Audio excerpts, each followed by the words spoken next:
Kathy, and as you have been in the business for so long, it's unpredictable, but it looks like Mayweather versus Mcgregor could sneak in front of Canelo versus Golovkin August 26th. What is your take on that as a promoter, that move?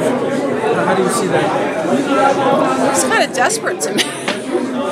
Desperate to do the fight, or desperate to go before Canelo Golovkin? Just try to sneak it in ahead of time. I don't know why you just can't wait until November or something and have a good platform to yourself. I don't understand that. Well, I'm sure they're probably trying to. They're probably going to charge $100 for it, so they're probably trying to maximize how many buys they can get out of it before Canelo Golovkin comes in with a $70 price tag. I'm assuming. I don't know. You know what? I can't even begin to think about what goes on in Floyd's brain. I can't criticize him. The guy's been really successful, so who am I to say he's wrong? It's not a great month, but whatever. They're going to do what they're going to do. Kathy, I have to break the news to you, but Bleacher Report has reported that Mayweather actually agreed to the fight, to the McGregor fight. So it looks like it is going to happen. All right. I mean, God bless him. Could that affect Canelo Golovkin to that extent? I mean, is it that big that it can affect them, put a dent in their pay-per-view sales, their revenue? I wouldn't want to be in their position, I gotta say, but I think it's going to put a dent in Mayweather's too, because it's not a good month. But you know what? They're going to make a fortune, so who am I to criticize any of them? The problem is going to be the aftermath. The problem is going to be... What do you mean by that, aftermath?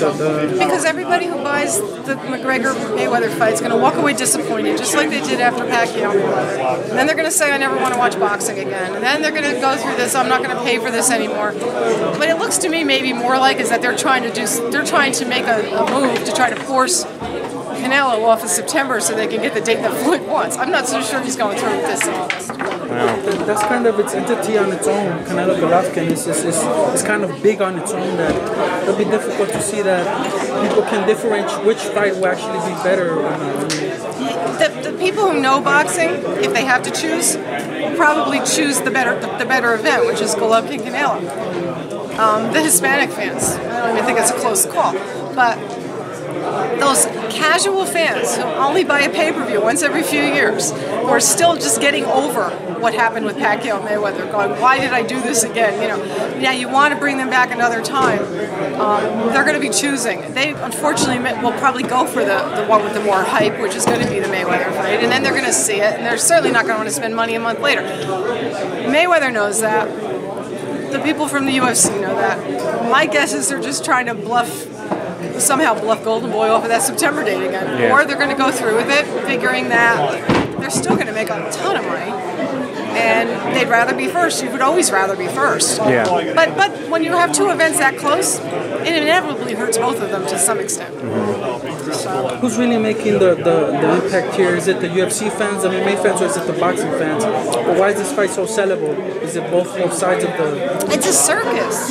It's sellable because you've got Mayweather and you've got McGregor, and those people, again, who are the casual fans, who don't follow boxing the way we do, or don't follow MMA the way MMA fans do, their friends are talking about it. Their friends who do follow those sports are talking about it, so they're going to go and they're going to watch it. They're going to go to their house and they're going to get together and they're going to have a party. If you become part of the popular culture, the conversation in the popular culture, well, now you're going to have to watch this fight. So so you can talk about it the next day or whatever. So unfortunately, that will be the one that is more part of the popular culture. It's just how it works. It's a train wreck, and people like to stop and look at a train wreck.